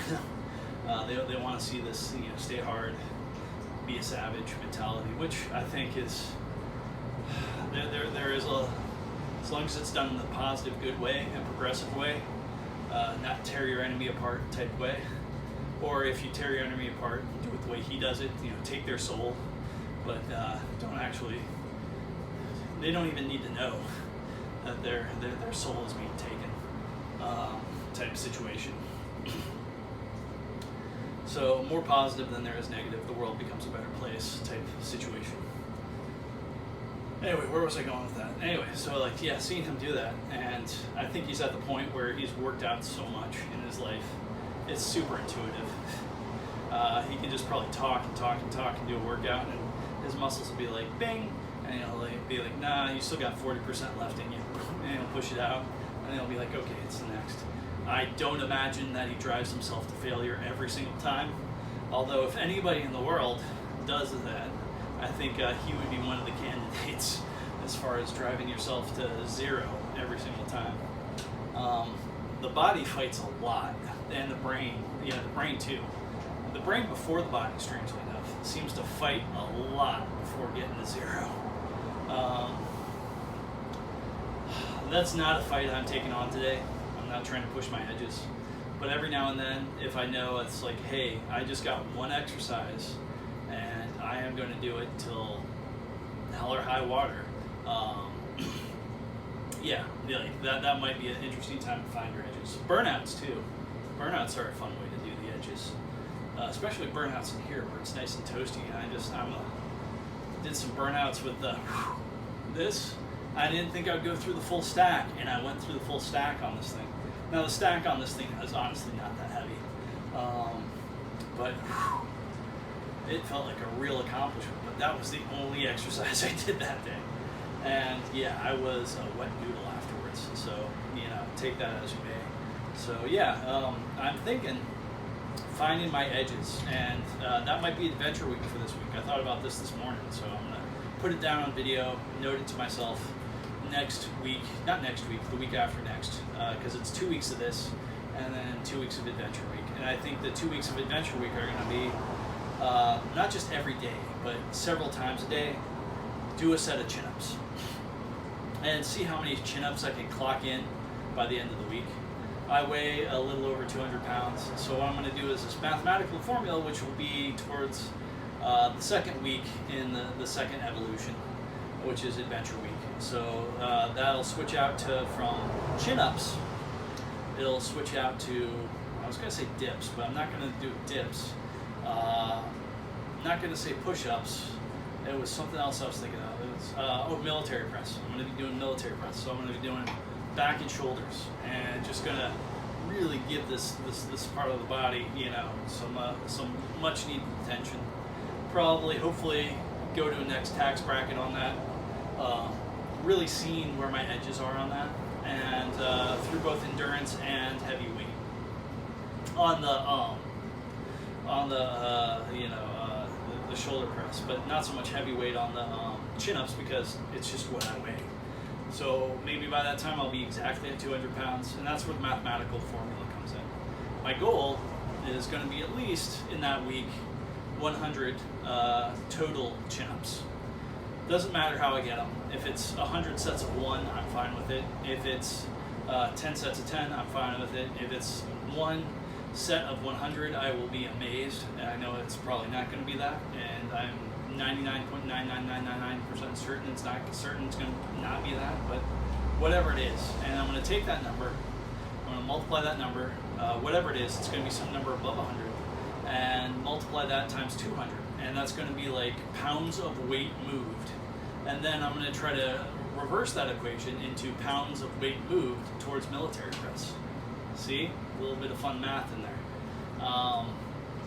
So total tension, and not necessarily total time under tension, but reps count as a kind of a replacement value for time in that equation. So we'll see what that's like. Maybe some good stuff from that.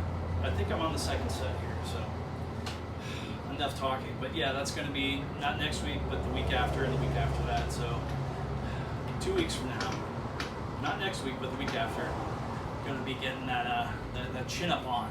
Lots of chin-ups. And it'll just be a couple times a day whenever I can hit that chin-up bar, any excuse to get to the chin-up bar. And I'm probably going to write this down on I'll have my tablet setting out right by there, and just turn on, put it in, turn on, put it in, put it in, put it in. Have a nice little system I can do to write down the sets, add it up, feel good, and then going to have a different,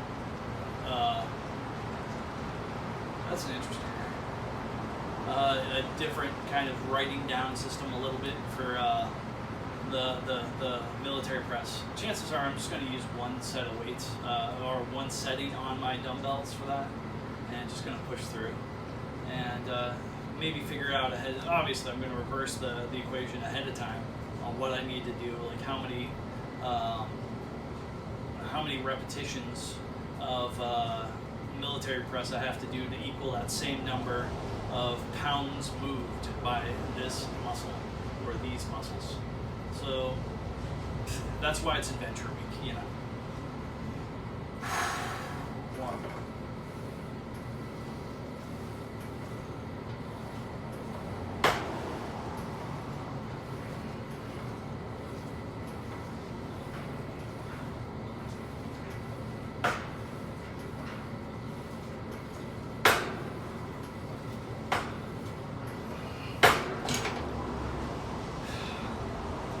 the stuff I'm doing, I'm crossing my fingers right here, right now, saying hopefully I can do this for my lifetime. Hopefully I'll be 150, still knocking these things out. Oh, and hopefully knocking them out with a lot heavier weight and just being that much stronger. That's why I'm a technocrat, I guess.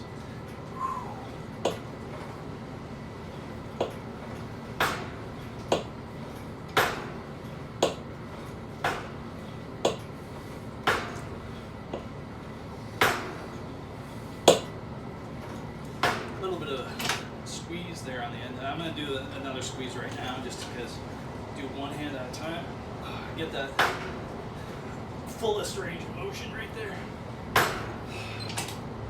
Feel good about that. All right, third set.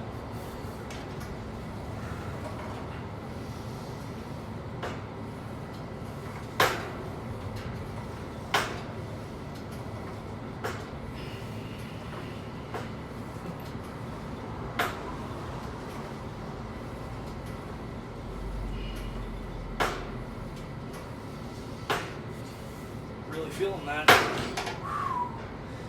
13 was the right number.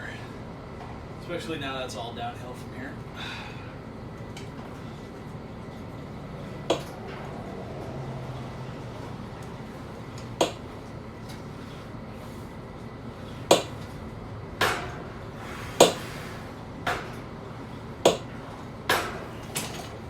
All right. Switch things up a little bit.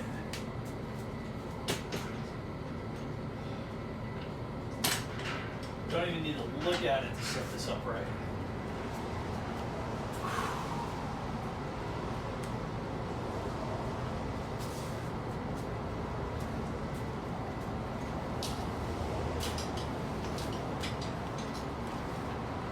We're doing the 13.6 on this.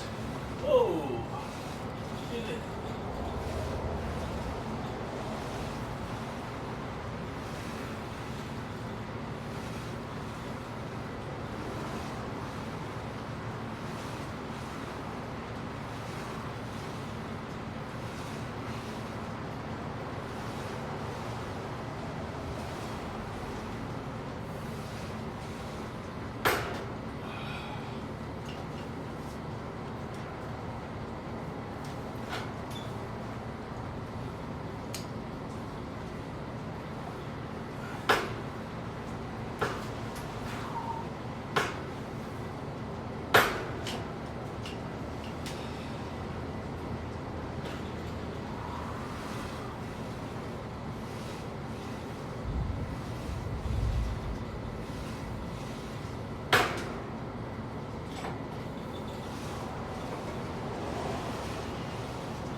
Leaning back a little bit hits it a little bit differently. Possibly that's a good thing. I hope it is, but I'm not entirely sure.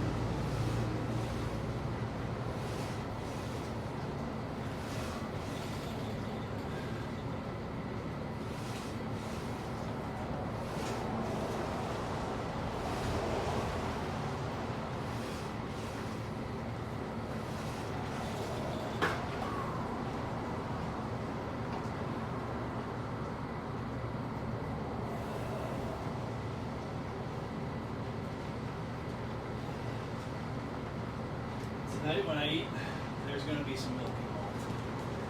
Tasty. It seems like some of my protein shakes, some of the protein shakes, the flavors, milk actually brings out the flavor. So I'm going to eat a little bit more for pleasure tonight, not just fuel. Usually I try to stay away from milk. Well, I don't try very hard, but the last couple weeks I haven't drank very much milk. So tomorrow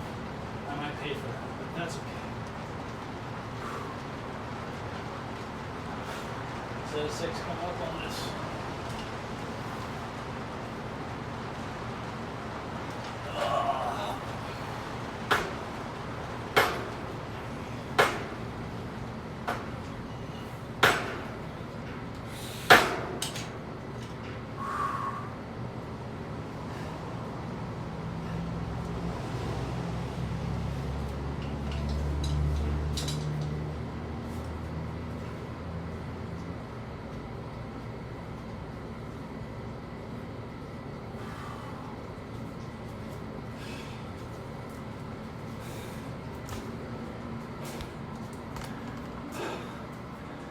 I'm gonna leave that on. I'm so weak, I don't even have the extra energy to shut off that light. Now I'm gonna be using it again, wasting a little bit of battery power on that one, but that's all right. That's okay. All right. So let's write down and reframe a few things. Grab a little bit of water. Oh, that was good.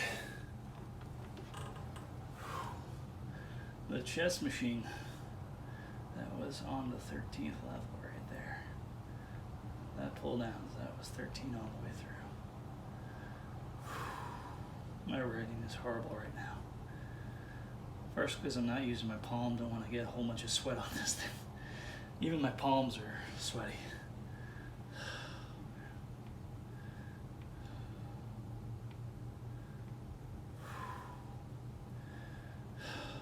Reverse flies or 6s all the way through. Alright. So next thing in the setup is curls, skull crushers, pull-ups. And we're probably about halfway through this thing so far, so without any further ado, let's do and get done. I think that's a proper way of saying stuff. Alright. No way. Hour 37 minutes. How the hell did that happen? Well, I'm past the 90-minute mark, and I'm only halfway through. Epic.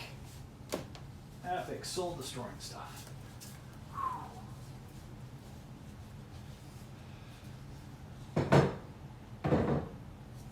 So it's weird to get this thing to transfer to the USB thing, which, whatever. I have to put this into like a movie program, and then I have to scale it down to 300, whatever that is. So there's like 300, 600, 900 or something like that. I don't remember what all the different, one is like 760, one is like 1280, I don't know, something like that. It has stuff to do with resolution or something, whatever. Need to scale it down so it's less of a large file to move it around. And if it's over 90 minutes, the file's too big without being, messed with and downscaled.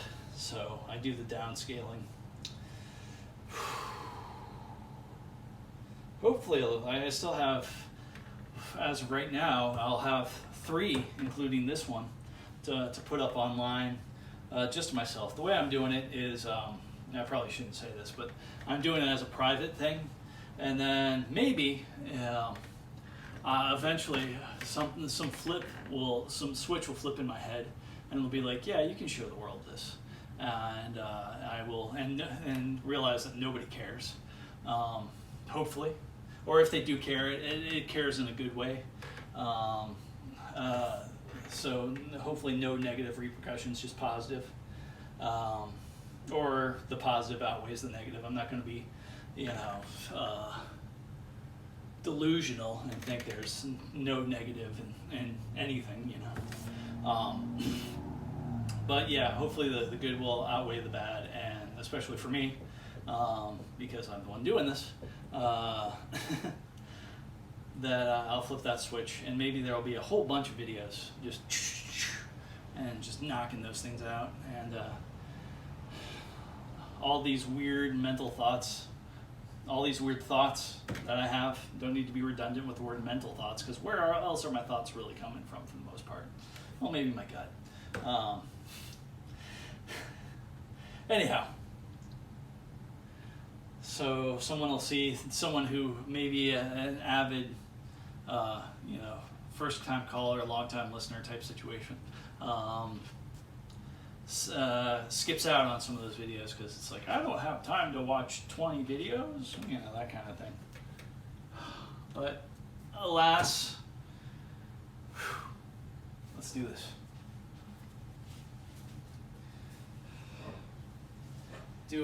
I'll reverse what I did the other day, which is I'll do a set of 7 on the curls and then a set of 6 on skull crushers.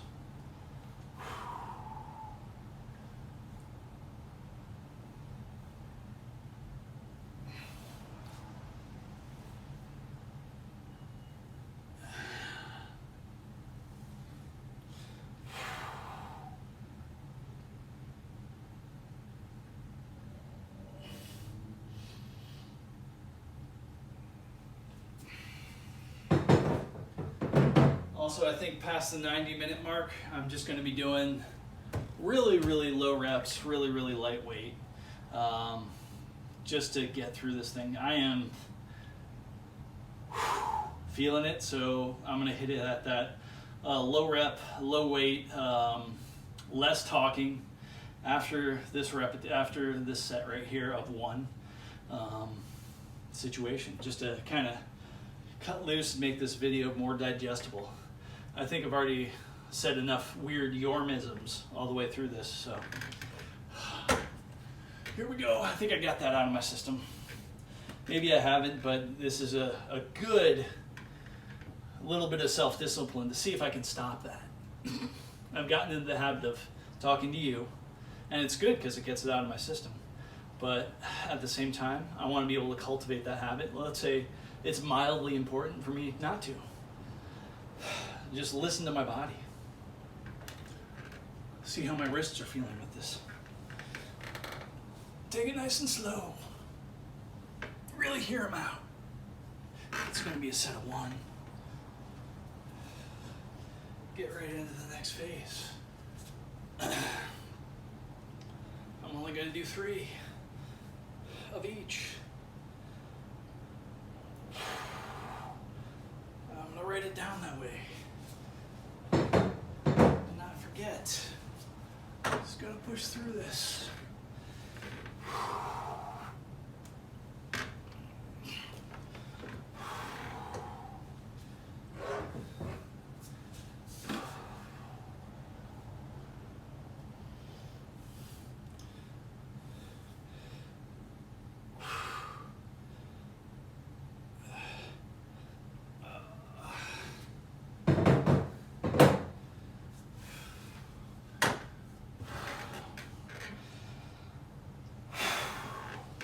Wow, going fast in between exercises, really kind of feeling it in a different way.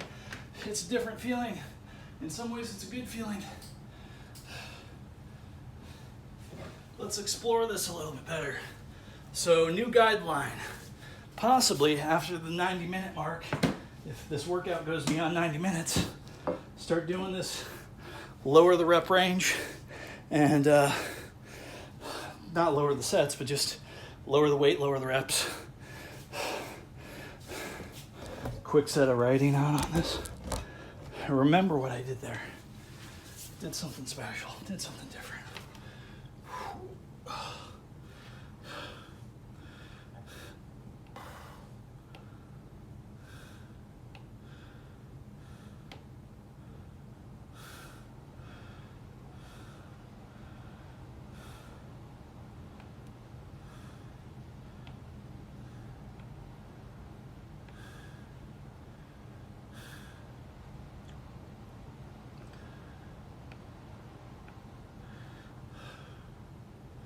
All right, next bit of adventuring. Calf raises, heel double base. Yeah, I'm gonna do. I already even thought about this. Set of 43 on the calf raises.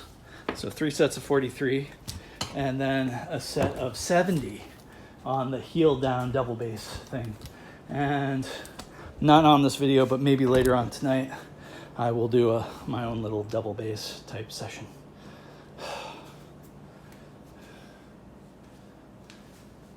Let's get a small bit of light on there. Set of 43 here. I'm just going to do it. Not going to really worry about double bouncing and stuff like that. Maybe a little bit.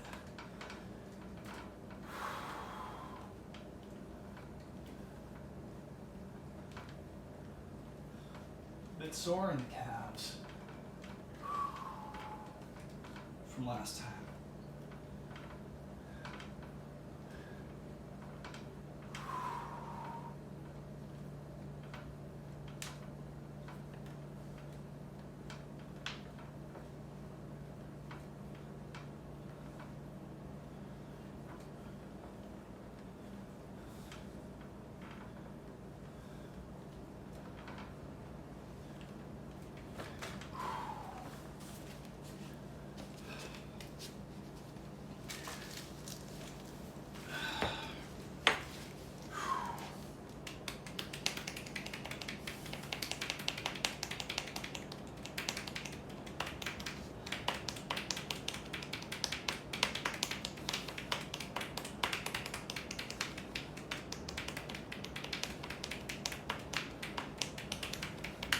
That felt like 70. I was trying to do a count. The timing was awful.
Last set.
Next exercise.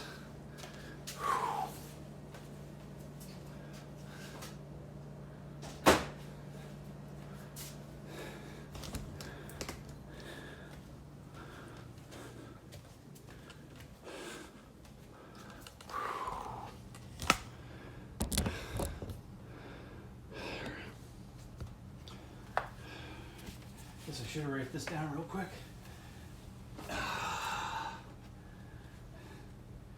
Calf raises 43 each time.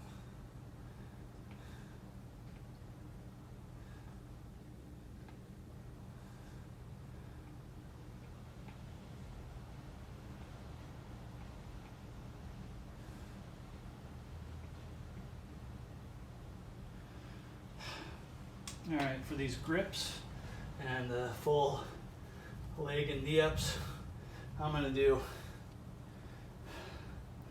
30 and then 3.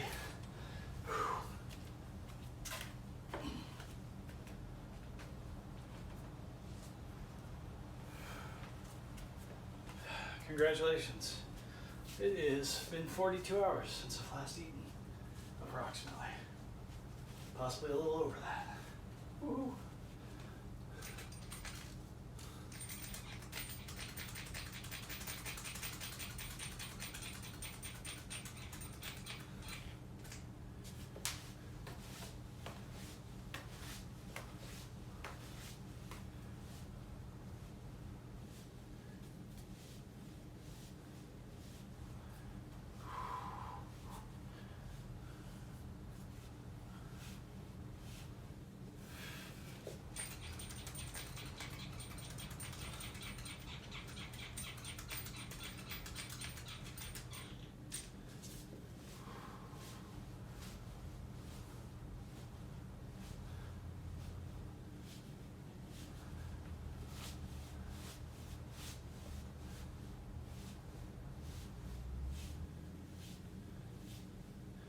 Last set.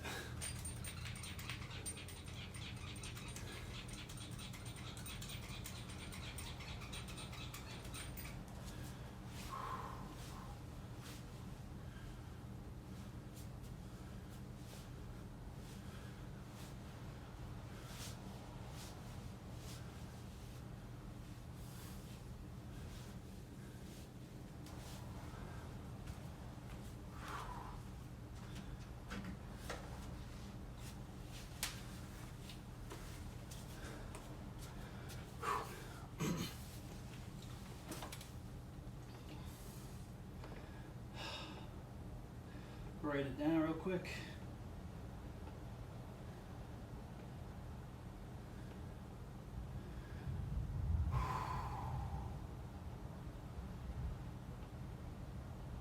All right. Military press and then push-ups. Oh yeah, I said I was going to do something special in the first set of push-ups. Well, I'm going to be a man of my word.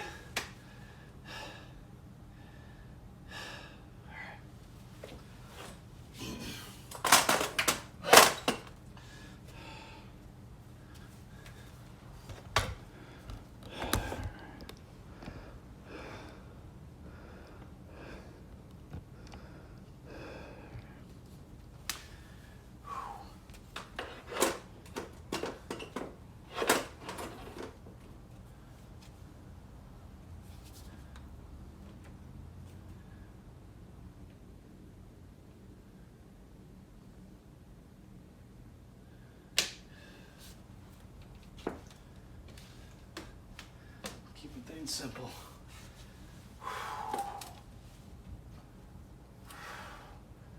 Set of 3, that's it. Just to get the feeling for it. All right, maybe 5, maybe 6. All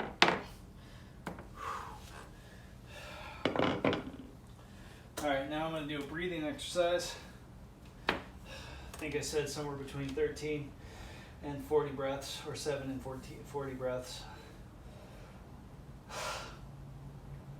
I'm gonna do it kind of fast, and then I'm gonna breathe out everything I have, hold empty, and then set up for push-ups.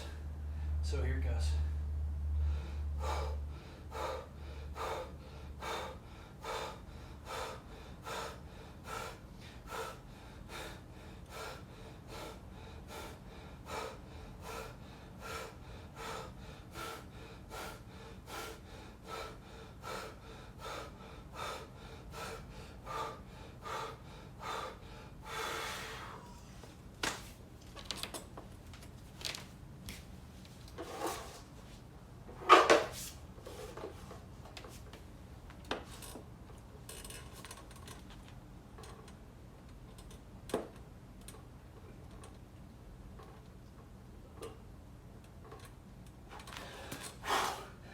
Really needed to take in a breath there.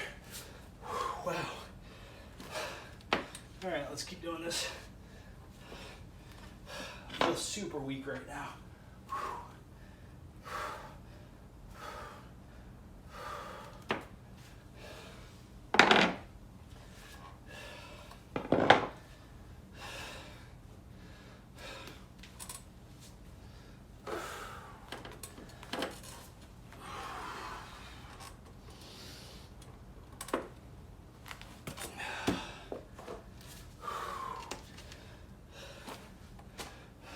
that chin touch the tile a little bit too hard there, but that's all right.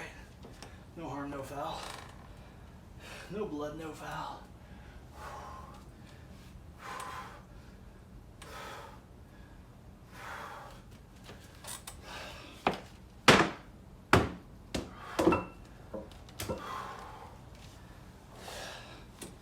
No hesitation, right?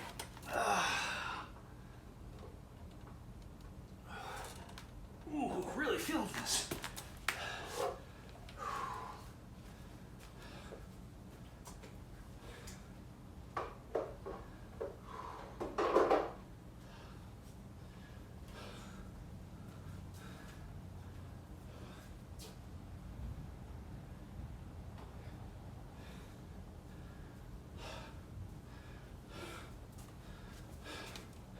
Almost done, kiddies.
Three all the way around.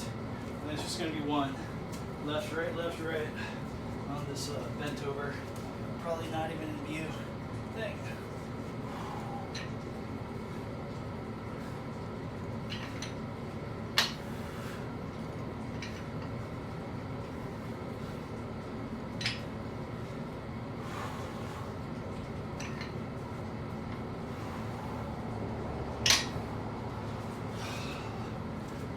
Last set coming up.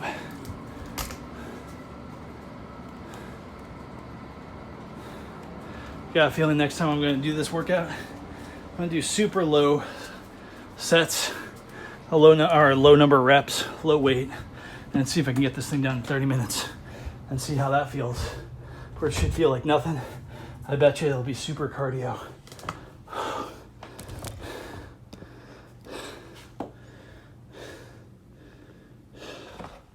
All right, finishing this last bit right now.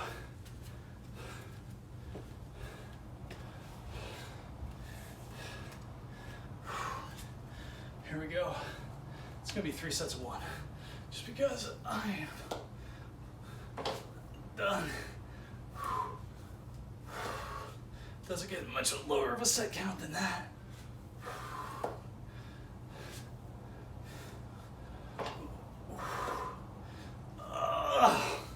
That's the end of it. That's all she wrote. I'm done here. Oh my goodness. It'll be an interesting experiment for next time. 2 hours, my goodness. Later it shall be.